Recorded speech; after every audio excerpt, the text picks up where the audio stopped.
Hey guys, Luke here on Sean's channel. Today I'm very excited to bring you guys a brand new deck of mine. This is Snake-Eyes Fire King Azamina. I recently brought this deck to locals and I did terribly with it. Probably the worst performance I've ever done, but honestly I don't really think that's the deck's fault. I just didn't really get too much practice in before playing it in real life. So a bit more of a skill issue on my part, I guess. But I still think that the deck is really good and it is definitely really fun to play. This deck combines the best of both worlds when it comes to the Snake-Eye and Fire King engine. They're both relatively cheap archetypes now, so you can definitely pick this up for cheap enough. The only part of this that is really expensive is of course the Azamina package, because the Deception of Sinful Spools card in itself is at least like €20. So if you don't want to play this deck with that engine in it, that's absolutely fine. It's a relatively small engine and this is a 50 card deck anyways, but we'll get into all of that. Without further ado, this is my Fire King Snake-Eyes Azamina deck. We're going to start with the Fire King engine first. Let's start off with one copy of Legendary Fire King Ponix. Ponix is a great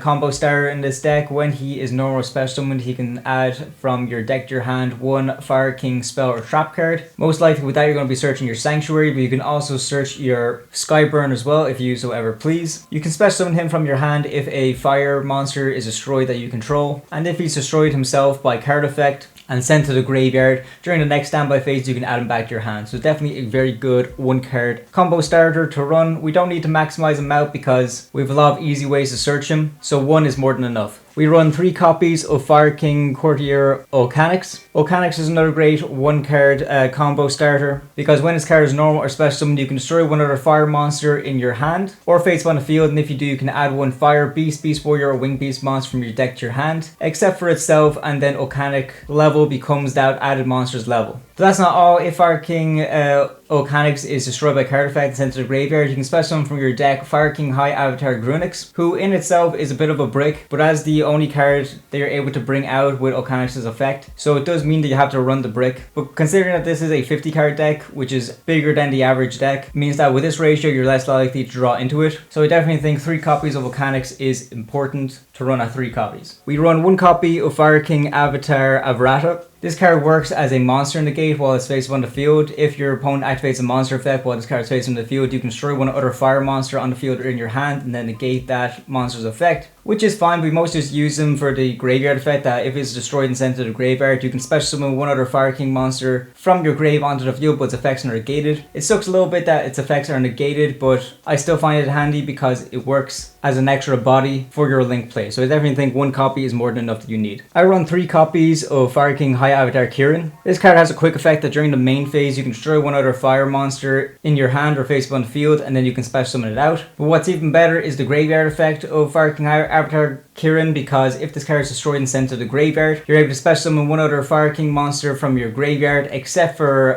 Fire King High Avatar Kirin, and then you can destroy one card on the field. So it's great removal, great extension, great recovery, everything you'd need in a Fire King card. We run 1 copy of Sacred Fire King Garunix. If a monster that was originally fire is destroyed by battle or card effect, you can special summon this card from your hand, even if he wasn't originally in your hand at the time that that card was destroyed. So of course he's very easy to get out, but he's also able to come out that way from the graveyard too if needs be. When he's special summoned, he can destroy one fire beast, beast warrior or wing beast monster from your hand, face up on the field or deck, and then he'll gain attack equal to that destroyed monster's halved original attack. He's an essential part of a combo for Ponix and also the 1 card combo for Ulcanix. So you definitely need to be running this card at least 1. I think any more is a bit overkill, so we're going with 1 for the time being. And then rounding out the Fire Kings, 1 copy of Fire King High Avatar Garunix. His first effect never really comes up. We mostly just run this because we have to in order to resolve Ulcanix's effect. Going into Snake-Eye monsters now, 2 copies of Snake-Eye Ash. This is newly semi-limited on the ban list. If this card is normal special summoned, you can add 1 level 1 fire monster from your deck to your hand. Of course you can add Fire King Ponix off this effect. Most of the time you're going to be searching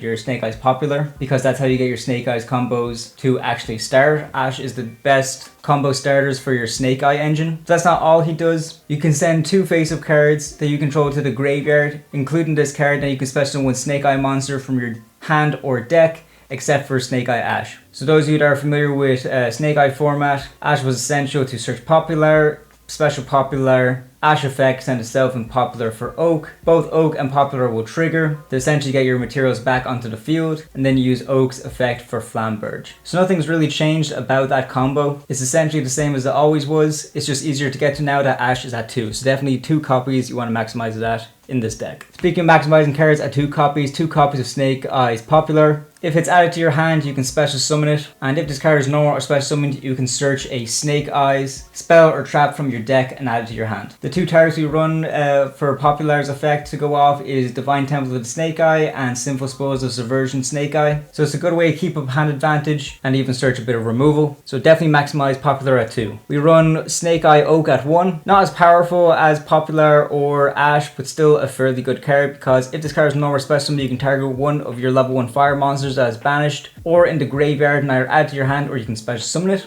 So for those of you who know your Snake-Eyes combo, you know why this is very important. And it also has a similar effect of Ash, that you can send 2 face-up cards that you control to the graveyard, including this card, and then you can special summon one Snake-Eye monster from your hand or your deck, except for Snake-Eye Oak. So that is very crazy and important, because it's most likely going to special summon your Snake-Eyes Flamberge dragon. Flamberge is an absolutely crazy card, but you really only need to run it at 1, because it is a very resilient monster in the sense that it has an effect where you can target one face-up monster on the field or in either graveyard and place it face-up in its owner's spell and trap card zone as a continuous spell. And then it has a quick effect that during your opponent's standby phase, you can target one monster that's treated as a continuous spell card and then special summon it onto the field. So that's how a lot of people were able to get IP Masquerina from the spell and trap card zone and then special summon onto the field. It was using this effect of Flamberge. But that's not all it does. If Flamberge leaves the field or is sent from the hand to the graveyard, you can special summon 2 level 1 fire monsters from your graveyard.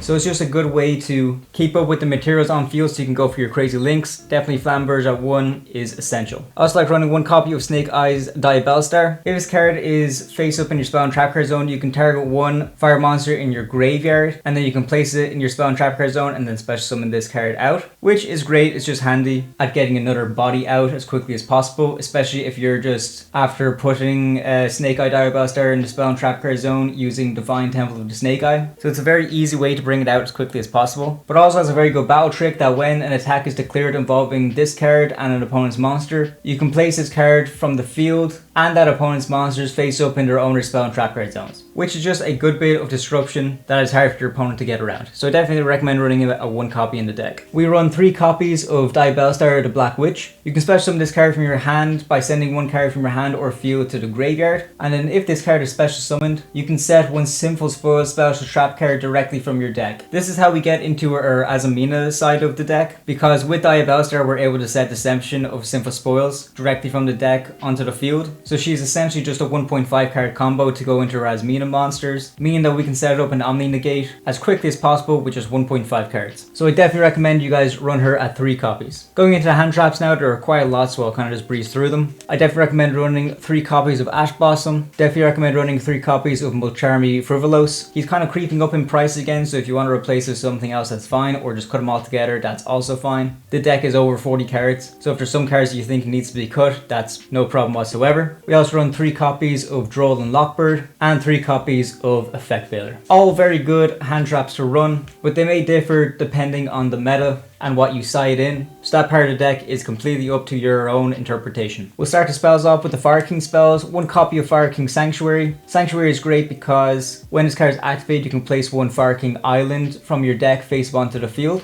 And Fire King Island is great because it has 2 effects. One being that during your main phase, you can destroy 1 monster in your hand or field, and then you can add 1 Fire King monster from your deck to your hand. Or if you control no monsters, you can special summon 1 Firewing Beast monster from your hand. 2 fairly crazy effects, but mostly you want to be using the first one where you can destroy 1 monster, which can be any monster from your hand, to add a Fire King, just so you can get your Fire King plays going, which is really important, of course. But the downside of Fire King Island is that if it is faced up on the field zone and is sent to the graveyard or banished, you must destroy all monsters that you control. That drawback is kind of saved with Fire King Sanctuary because it has the effect that once per turn, if a card in your field zone will be destroyed by a card effect, you can destroy 1 fire monster in your hand or face up on the field instead. So it's a nice little bit of protection to stop you from losing your island. But that's not all Fire King Sanctuary does. Fire King Sanctuary also has the effect that once per turn, if your opponent special summons a monster, you can immediately after its effect resolves, exile summon 1 fire Xyz monster, using only Fire King monsters you control, which is just a nice, quick and easy way for you to get to your Garunix Eternity during your opponent's turn,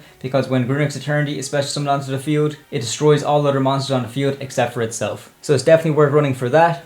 And then the final Fire King spell that we run is Fire King Skyburn. Two very powerful effects with Skyburn. One being that you can target the equal number of Fire King monsters you control and cards that your opponent controls, and then you can destroy them, which is a great bit of removal, especially considering that this is a quick play spell. But not only that, it also has a graveyard effect that if a Fire King card will be destroyed by card effect, you can banish this card from the graveyard instead. These are all great cards. You only need one copy of each because they're all able to be searched off of Ponix. Snake-Eye spells now, we have one copy of Sinful Spoils of Subversion Snake-Eye and one copy of Divine Temple of the Snake-Eyes. Sinful Spoils of Subversion Snake-Eye is just a great bit of removal because it reads that you can target one face-up monster on the field and then place it face-up in its owner's spell and trap card zone as a continuous spell, which is just a great bit of removal that is hard for your opponent to interact with, because most cards have effects when they're destroyed or sent to the graveyard or whatever, but having a way to send them face-up into the spell and trap card zone is just a very good form of removal because your opponent doesn't really have much ways that they're able to combat that. And also, since it's a Sinful Spoils card, you're able to either set it off a Witch, recycle it using Wanted, or even use it as material for Deception to go into an Azamina monster. So it serves a multitude of purposes in the deck. And Divine Temple of Snake-Eye, I still think is worth the run. I know it kind of conflicts with our Fire King Island, but the way I see it, you're either opening one engine or the other when you're playing this deck. So it's a good choice to just have both options there for you if needs be. And not only that, if you're lucky enough to open both the engines, it just gives you reason to start off with your Snake-Eye engine first, so your opponent will interact with that and waste a bunch of their hand traps and resources, so that your Fire King engine can pop off scot-free. So that's my defense in playing this card. But also has a few powerful effects because when this card is activated, you can place one Snake-Eye monster from your hand, deck, or graveyard face up into its spell and trap card zone. So it's just a nice and quick and easy way to get Snake-Eyes Diabellstar into rotation as quickly as possible. Divine Temple also has the effect that level 1 fire monsters that you control gain 1100 attack, and also once per turn, if your opponent normal or special summons a monster, you can special summon one monster card on the field, treat it as a continuous spell, and just special summon it.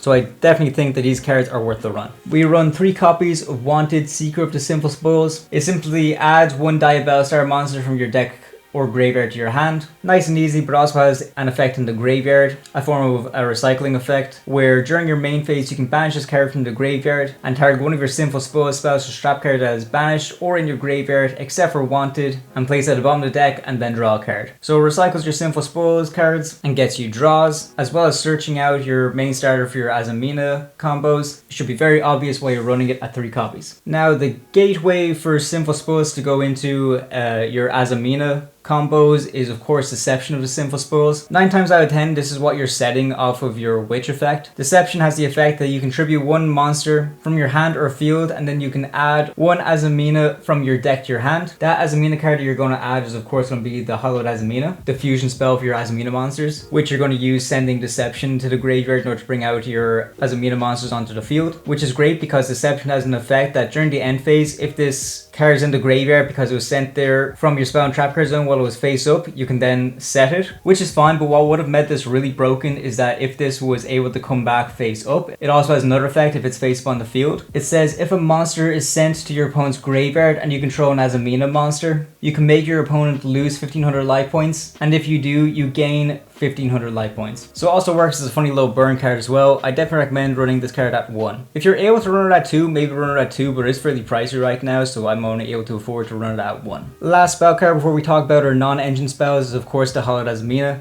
As I previously mentioned, this is the fusion spell to get into your Azamina monsters. I say fusion spell, but you're not really fusion summoning with this card because it simply reads that you reveal one Azamina fusion monster in your extra deck, and for every 4 levels that it has, rounding down, you can send one Sinful Spoils card from your hand and or face up on the field to the graveyard, and then special summon that revealed monster, which is just absolutely crazy when you think about it. You don't even need fusion materials to fuse anymore. This is how far Yu-Gi-Oh has just come. But this card also has a recycling effect that if this card is in the graveyard, you can target one Azamina monster you control or in your graveyard and shuffle into the deck, and if you do, you can add this card to your hand. So there's a really fun way that we can set up our Sylvia Interruption and also have a back row of Sinful Spoils of Slumber Morrian by using this card, but I might go into that in another video. If you guys want to see a combo video or even maybe a test hand video of this deck, please let me me know. I'll probably be doing a test hand video, so definitely keep an eye out on that very soon. So yeah, anyway, because this is able to recycle itself means you only really need to run it out one copy. Going into the rest of the spells now, one copy of Bonfire, newly limited. With this card you're able to add one level 4 lower power monster from your deck to your hand. Most of the time you're just going to be adding your Ash to get your Fire King combos to start. So definitely run Bonfire at 1. One copy of 1-for-1. This can not only bring out your Ash, but it can also bring out your Ponix, so whichever route you think is the best depending on the matchup to go for. 1-for-1 is a great way to access both of those engines. We run one copy of Triple Tactics Talent, another newly limited card. You guys all already know what Talent does. It's a good way to recover from an interruption. Definitely run it at 1. And then rounding out the spells, Call by the Grave. This is a combo deck at the end of the day, so we want to make sure our combos can't be interrupted. Going into the traps now, one copy of Sinful Spoils of Slumber Morrian, or Morrian, however you pronounce it. This basically works as a Book of Moon for special summoned monsters, but it also has a graveyard effect that if you control a level 5 or higher illusion monster while this card is in the graveyard, you can set this card but banish it when it leaves the field, which is very good to know because it's also a Sinful Spoils card, so you're able to use the Hallowed Azamina to send this from your hand to the grave in order to bring out an Azamina monster. And the Azamina monsters that we run are illusions, so if you're sending this card to the graveyard to special summon out your Azamina, you're able to activate its effect to just set it back onto the field. So I definitely think it's a nice little bit of extra interruption to run. Definitely worth it in my opinion. Especially seeing that cash is still quite competitive this format. Having a Book of Moon you're able to search and get consistently is very, very good. And then rounding us off completely, 3 copies of Imperm. Another hand trap, but it's a great one. So definitely run it at 3. Going to the next deck now, one copy of Garunix Eternity. As I've already mentioned, when he hits the field, you're able to destroy all other monsters face up on the field. You can do this during your opponent's turn with the help of Fire King Sanctuary. Nice bit of interruption and removal. Definitely worth running at 1. You also run one copy of the Zombie Vampire. It just takes 2 level 8 monsters in order to go into it. Most time if you're getting your combos right, you're going to be using both of your Garunixes to go into them, or you're going to use a Kirin if you're desperate. Zombie Vampire is an effect that you can detach one material from this card and send the top 4 cards from both your deck and your opponent's deck to the graveyard, and then you can special summon one monster that was milled off of this effect. Not only is this a good way of getting materials onto your field, or even searching out your engine with the likes of this, you mostly use Fire King cards in order to go into Zombie Vampire, and then if Zombie Vampire just happens to mill a Snake-Eye Ash, you're able to go straight into your Snake-Eye combos with this. But also it's a good way to kind of reveal and get a sneak peek at what your opponent is playing as well, because you're going 4 cards deep into their deck of 2, so you might be able to catch on to what they're playing and then build a board to combat them however you feel is right. For Azamina monsters now, we run one copy of Ilya Sylvia and one copy of Mew. Mew has the effect that when it is special summoned, you're able to add one Azamina or Sinful Spoils card from your deck to your hand. So of course she's a very important part of the combo to get Slumber to your hand and then recycle your resources in order to bring out Sylvia and Slumber in the back row. So I definitely think it's worth its spot in the extra deck for that. And of course Sylvia definitely deserves to be here because she just works as an Omni Negate, that when your opponent activates a card or effect, you can quick effect, tribute this card and then negate the effect. Both very essential to run at 1 copy in this deck.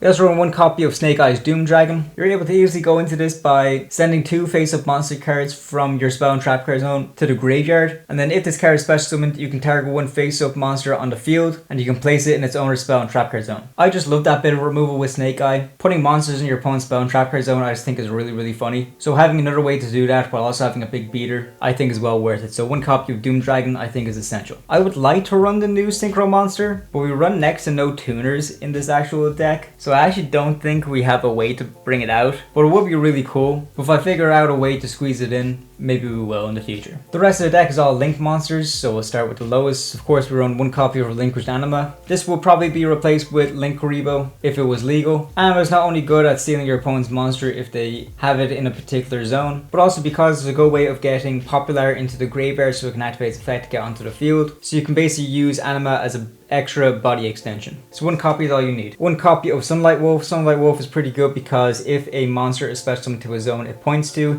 you're able to target one fire monster in your graveyard and add it back to your hand. So it's a good way of recycling resources if you happen to be really stuck. We run one copy of Heat of the Fire Charmer. If our opponent ashes us and we don't have a whole lot else going on, Heat is a good way to steal that ash from their graveyard, get it onto the field, so maybe we can go for some other link plays such as Promethean Princess. Or even if your opponent is just playing a fire deck, being able to steal a fire monster from the graveyard is pretty funny. So one copy of Heat is definitely essential. Rounding off the link 2 is one copy of IP and one copy of SP. You guys already know what these cards do. They're really insane, pretty much seeing themselves in almost every meta deck nowadays. I don't think IP is long for this world anymore, to be honest with you, so we'll try and have as much fun with her while we can. And SP, I think, still has a few banlists in it, so definitely run those two while we can. One copy of Promethean Princess. One is all you need. You just need 2+ effect monster in order to go into her, but when she stays on the field you can only special summon fire monsters, so be careful of that. But she has 2 other very good effects. You're able to special summon 1 fire monster from your graveyard, which is not restricted at all to level or anything like that, just special summon the fire from your graveyard onto your field, which is just absolutely insane. This is an easy way for us to recycle Flamberge, because as you know, if Flamberge leaves the field and goes to the graveyard, it's able to special out 2 monsters. Then you can use those 2 monsters to creep up your way into Princess, and then use Princess effect to bring Flamberge back out. So that's definitely a lot of fun and a good part of the combo. But Promethean Princess also has a bit of interruption during your opponent's turn when it's in the graveyard,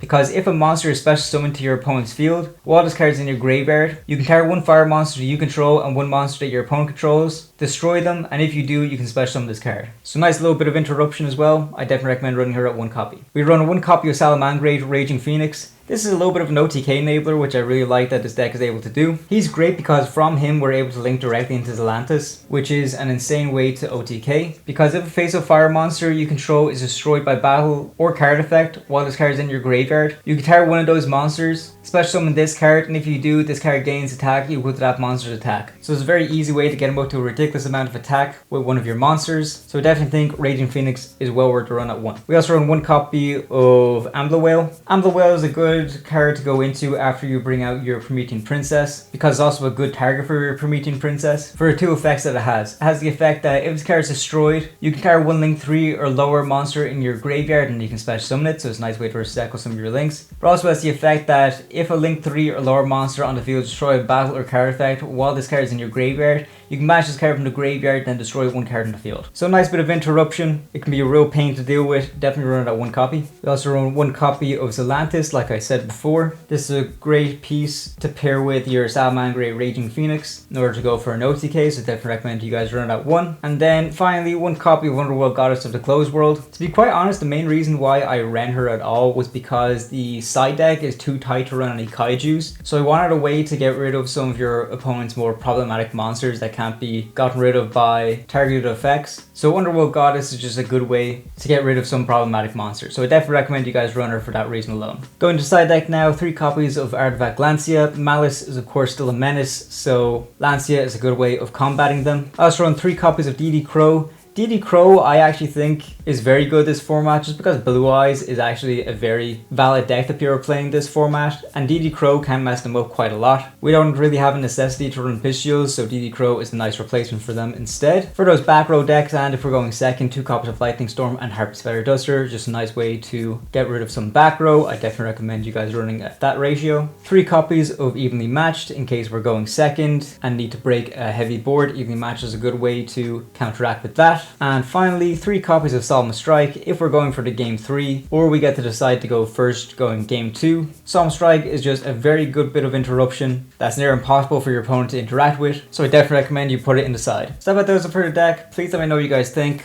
I'm still pretty happy with the way this deck turned out. I didn't perform well at locals at all playing this. Just Murphy's Law, anything that could go wrong did go wrong. So what can you do? But I still want to kind of prove that this deck is still fairly good. So maybe I might make a test hand video with this further down the line. So definitely be sure to keep an eye out for that. If you guys are interested in building this deck and also want to support the channel, please be sure to use the TCG Player affiliate link down in the description below. If you use that link, not only are you able to get yourself these cards, but also you help support myself and Sean out too. And other ways that you guys can help support us and this channel is by considering becoming a YouTube member. Big shout out to our member Kirin Thompson. We really appreciate your continued support, so thank you very much for that. And for the rest of you, if you can just consider liking the video, subscribing to this channel, and leave a comment to let me know your thoughts on this deck. But for now, that's it from me. Thanks for watching. We'll see you next time.